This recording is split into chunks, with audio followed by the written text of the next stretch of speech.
O'zbekiston Respublikasi Prezidentining 2025-yil 19-sentyabrdagi aholi va qishloq xo'jaligini ro'yxatga olish tadbirini o'tkazish to'g'risidagi farmon ijrosini ta'minlash maqsadida O'zkimyo-sanoat aksiyadorlik jamiyatining ishchi guruhi tomonidan Dehqonobod tumanida tizimli ishlar amalga oshirilyapti. Hozir shu haqda.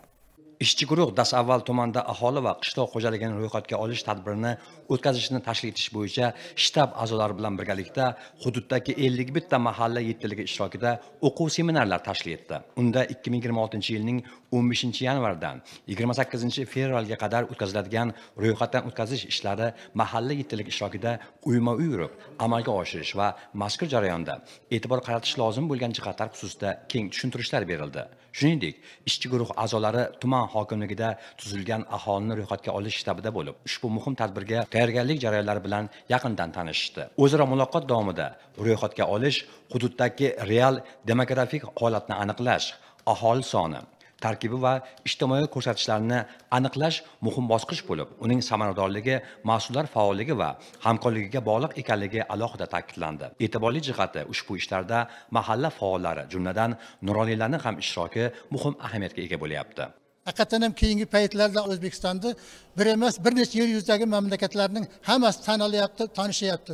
Bu prezidentimizning aqlona dona siyosati tufayli. Bu aholini ro'yxatga olish davlat siyosati samaradorligini oshirish uchun, ishni yuritish uchun, ta'limni, tarbiyani, meditsinani, yoshlarimizni ish bilan ta'minlash uchun, qishloq xo'jaligi yerlarini aniq ma'lumotga olish uchun va ularni kelajakda taqsimlash uchun, ulardan yuqori hosil olish uchun mamlakatimizga juda aniq ma'lumotlar yetkazib beradi. O'zkimyo aksiyadorlik jamiyatining ishchi guruhi respublikamizning hamma tumanlarida bo'lgani singari bizning Dehqonobod tumaniga ham yetib keldi. Aholini ro'yxatga olish, qishloq xo'jaliklarini ro'yxatga olishlar to'g'risidagi butun nuroniylar bilan, ishchi guruhi bilan birgalikda hamma joyda tushuntirish ishlarini, targ'ibot ishlarini olib boryapti. Men Dehqonobod tumanidagi nuroniylar tomonidan ishontirib aytamanki, bizning tumanimizda bu muhim jarayonda hammamiz faol qatnashamiz va ularni ro'yxatga olishga to'liq yordamlashamiz. Ma'lumki, ro'yxatga olish jarayonlarida hudud aholisining tarkibi va migratsiyasi, oilaviy holati, faoliyat turi, daromad manbalari to'g'risida yagona, aniq va shaffof ma'lumotlar bazasi shakllantiriladi. Tumandagi O'zbekiston mahalla fuqarolar yig'inida ayni paytda 664 ta xonadon, 701 ta oila mavjud bo'lib, aholi soni 2963 nafarni tashkil etadi. Mahallaning asosiy drayveri tadbirkorlik, chorvachilik, kovrak yetishtirish va xizmat ko'rsatish sohasi hisoblanadi. E'tiborlisi, keyingi yillarda mahalla aholisi o'rtasida issiqxonalar tashkil etishga ham qiziqish tobora ortib bormoqda.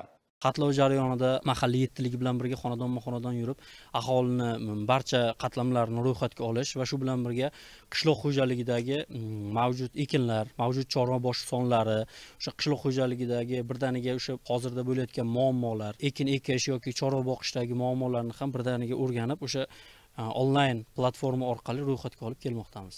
Ro'yxatga olish davomida hududlarda qishloq xo'jaligi yerlaridan foydalanish holati, chorva mollari va parrandalar soni aniqlanadi. Bu orqali qishloq xo'jaligiga yo'naltirilayotgan yillik byudjet mablag'larining samaradorligi, sohadagi xizmatlar hajmi va oziq-ovqat xavfsizligini ta'minlash uchun zarur ma'lumotlar yaratiladi.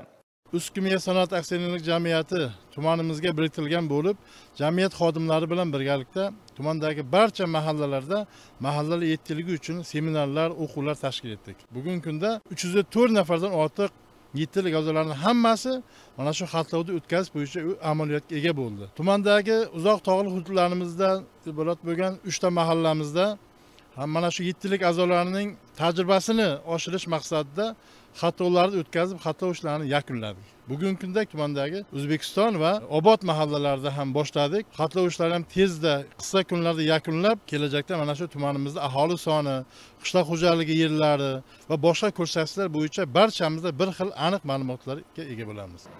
Ma'lumot o'rnida mazkur jarayon 2 bosqichda tashkil etiladi. Birinchi bosqich 2026-yilning 15-31 yanvar kunlari fuqarolarning onlayn tizimi yordamida ro'yxatdan olish imkoni yaratiladi. Ikkinchi bosqich esa 2026-yilning 4-28-fevral kunlari davom etib, unda mahalla yetkaziligi a'zolari uyma-uy yurib, ro'yxatga olish so'rovnomalarini to'ldiradi. Umid qilamizki, dehqonobodliklar ham ushbu muhim tadbirda faol ishtirok etib, fuqarolik burchlarini ado etgan holda o'z kelajagiga, yurt taqdiriga befarq emasliklarini to'la namoyon etadilar. Sizga yetkazmoqchi bo'lgan xabar va yangiliklarimiz shulardan iborat edi. Bizni ijtimoiy tarmoqlardagi rasmiy sahifalarimiz orqali ham kuzatib borishingiz mumkin. Keyingi dasturlarda uchrashguncha omon bo'ling.